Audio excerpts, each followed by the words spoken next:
I recall growing up as a child, I cared about little except play, of being irresponsible.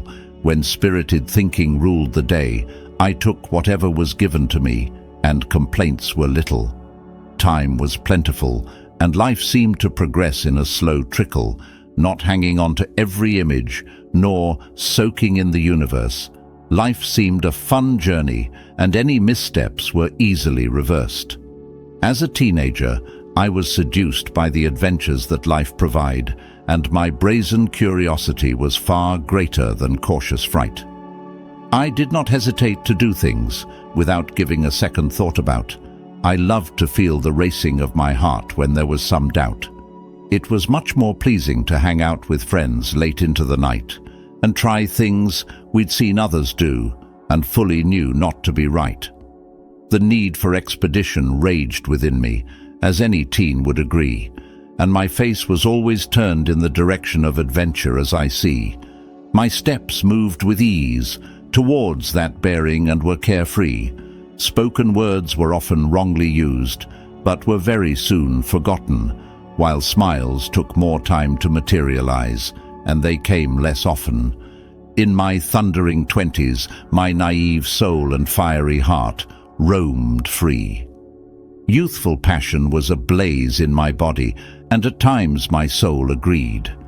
I believed that life was for living, and I never cared about the injury, and that anything was possible, as I never knew of agony or misery. I did not pay much attention, analyze nor inspect life and love, as the arrogance of youth led my gullible mind to other things thereof. In my view, the lines between pleasure and suffering were blurred. Memories, regardless, hardly sank deep and were mostly deferred. From time to time, those that struggled to come back to the surface did so with missing ingredients and with insufficient or no grace. I was particularly fussy with appearance and careful with my attire. Life seemed to be uncluttered, packed with fantasies and wild desires, that my existence was void of solitude, untouched by the vice of time, and as a youth I did what I had to do, took risks, and did the crime. In hindsight, I didn't think twice about getting into a stranger's script and savor the unexpected pleasures of their eager love or friendship. In my youth, I dreamt of love as perfect as the movies I had seen, where inspired heroes etched morals of loyalty on the silver screen, and to my youthful consciousness activated the wheels of my dream. And so I never hesitated to give some things, to get some in between. In my 30s, as life dimly evolved, I desired fixations not as before, things that came to me as a dream, feelings that I needed to explore. Then came the realization that I had to follow through with hard work if I was hoping to find the relations I wanted and earn some perks. I learnt that the human spirit will not get any honor nor get any reward except what it deeply desired and what it was willing to work toward.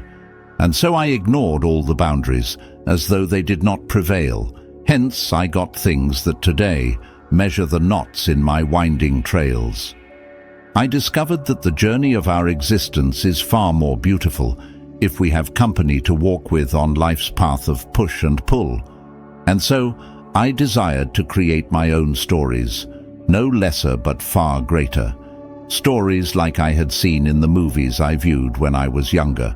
Relationships that had my own share of drama, joys and suffering, of the twists and turns, of a hero who lost and regained his footing.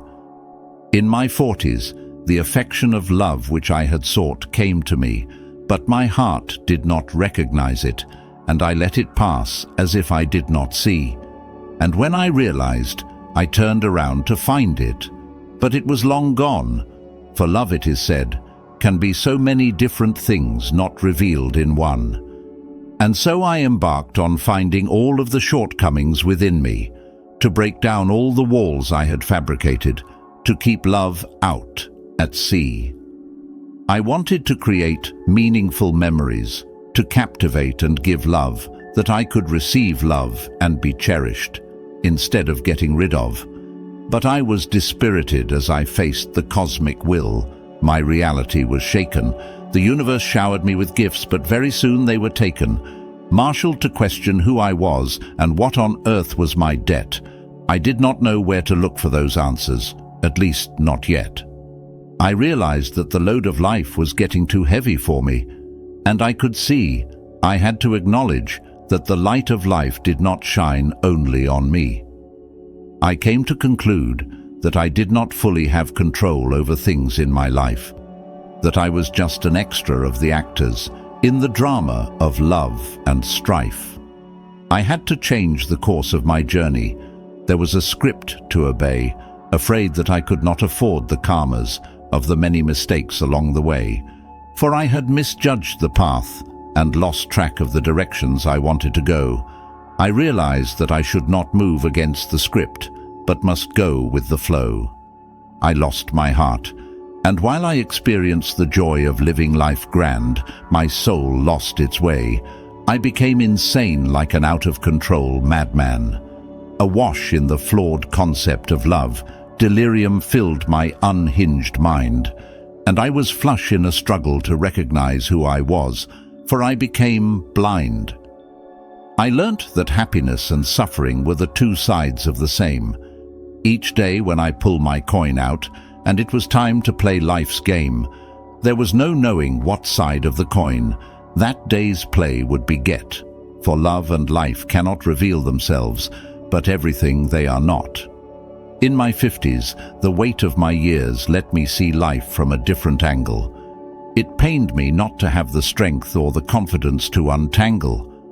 I saw love differently. That love involves more than physical attraction. True love involves the inner bonding of the soul and the heart's reaction. I have learnt that nothing comes between two hearts that have bonded, even if they were separated, by reasons beyond their control and forbid. Its magic will still be felt, and the memories and thoughts still persist. If there was loyalty and devotion, then love did not need to be flawless. As I got older, the need arose to look closer at the core of my existence. I acknowledged that life was only half the equation of my moral sense. Though my body showed signs of wear, my mind was clear as it raced, to outrun the pain of a lonesome life, as if to hide from the varied past. As I pondered if there was more to my existence than my logical grasp, I paused to consider the folly of my youthful days and of my lost past, to uncover the secrets of life that I never knew when I was younger, things I did not imagine I need to navigate life and make love to be stronger. I was alone, but I never felt lonesome, for the girl from India was there. Dreams and memories float in my mind, like butterflies in the summer air. My unbridled imagination took the route that led into our crazed past, and brought to the fore memories of its own liking without being asked. Seduced by the simplicity of her soul, her eyes were enough to eclipse my sun that melted with reminiscences of the seductive cradle of her hips, her kiss that drew perfect whispers from my breath and hardened on my lips. Ashes on the floor of my heart bore testimony of the seared cosmic script. Time was not as plentiful, and life seemed to progress faster by then. I was convinced that I was not who I thought I was, but more of an illusion. This body, which I claimed to be mine, was built from borrowed materials. One day I will have to return everything I took, all that I had acquired.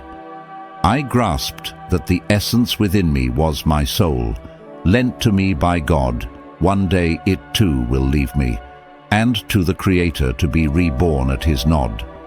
I have learnt by this time that despite the flawed concept of love, it did add texture and drama to life and gave it the meaning thereof. I got that time was a point of reference to the observer of life's plane, and I wished I could rewind my time and play my part all over again. Correct the missteps I made on the way, sow my field with good seed. For I told you, I wanted things that I never imagined I would need. Left behind by love with scars on my heart and pushed by life's combat, I was at the border waiting to cross.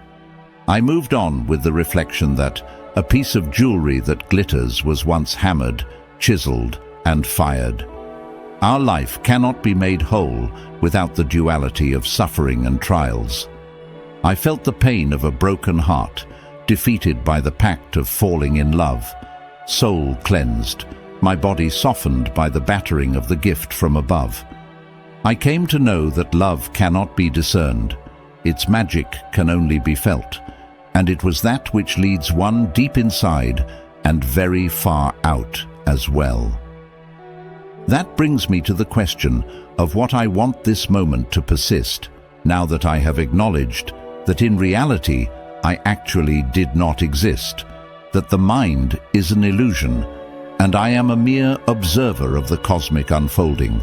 Life was a drama, and I was an actor, and in the end, all turns to nothing.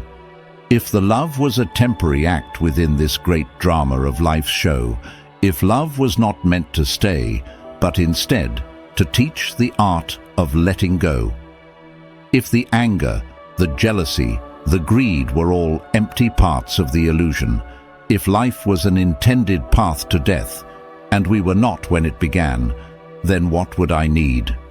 Here I stand, lost in thought, that the cosmic script will aptly provide, but it seems the impending feet of death may have lost their stride, as separated from her. Being apart from the love in which I was died, set in the solitude and longings, I would have 1,000 times died. For now, give me the music that reminds me of my journey in her sway, the unguarded moments that came to us in love and quietly flew away, the warm memories she left with me, that is as boundless as the sky. Leave a candle so I can savor the flicker of resplendent light of her eyes. Apart from the memories of love that linger at every corner of my mind, reminiscences that my heart memorized, like poems that are intertwined.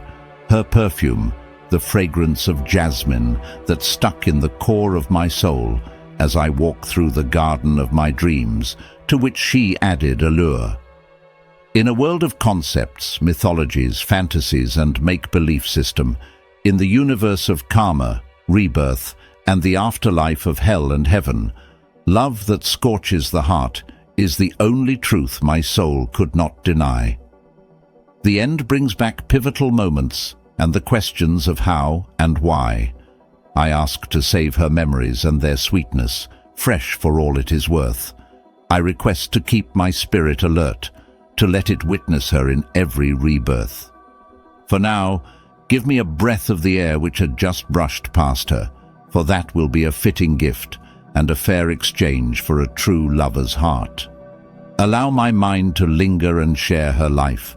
Let it observe her at its leisure. Let my soul pause in the divine intimacy of her love and share in her pleasure. Let my eyes feast in her eyes in earnest, but never to the point of content. Permit her to look into my heart and discern that our love was not a mistake.